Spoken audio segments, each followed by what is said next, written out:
Olá, sejam bem-vindos ao nosso desafio de número 9. E hoje, pessoal, a gente vai começar a fazer umas continhas, tá? A ideia sugerida nesse desafio é a gente trocar, por exemplo, um pavimento convencional, né, por um pavimento drenante ou permeável, de forma a evitar inundação, tá? Esse exercício, gente, ele traz para vocês 3 quadros, até deixei aberto, né, para poder dar uma informação um pouquinho mais fidedigna da resolução do exercício. Então, no primeiro quadro, ele traz o consumo de combustível, tá? Tanto para o tipo de concreto convencional quanto o drenante. Quadro 2, o consumo de cimento. E no quadro 3, as emissões de CO2.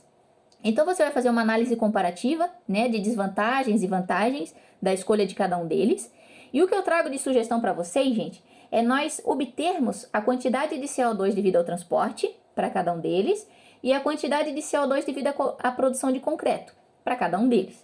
Então, nossa primeira continha é para a quantidade total de CO2 devido ao transporte. O que você vai multiplicar? Primeiro, você vai multiplicar a quantidade de CO2 por litro de combustível, você encontra lá no quadro 3, tá? E depois, o total de diesel para as viagens do caminhão betoneira, também está no quadro 3. Lembre que você vai fazer essa multiplicação para cada um. Primeiro para o convencional, multiplicação desses dois itens, e depois o drenante, você chega no resultado. Uma outra análise que é bacana a gente fazer, né, até mesmo para essa análise comparativa, diz respeito à quantidade de CO2 devido à produção de concreto. Você vai fazer para cada um deles também. Então, nesse aqui também, você vai lá no quadro 3, você vai ver a quantidade de CO2 por tonelada de cimento Portland, e aí você vai multiplicar pela quantidade total de cimento Portland. Isso vai te dar um outro resultado, né? Então, você tem dois resultados ali, né? Diz respeito à quantidade de CO2 ao transporte e o outro à produção de concreto, tá? Você vai ter para cada um deles. Se você somar os dois resultados obtidos para cada um deles, né? Um para o convencional e outro para o drenante, você vai obter a quantidade total de CO2 em quilos, tá?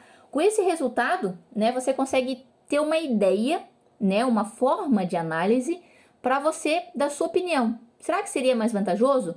Será que a proximidade, né, por exemplo, tem uma parte até no texto em que ele fala ali, ó, que o concreto permeável ele está mais próximo à obra, né? Enquanto um está a 10 km, outro está a 40. Será que isso faz diferença, né? Levando em consideração os consumos?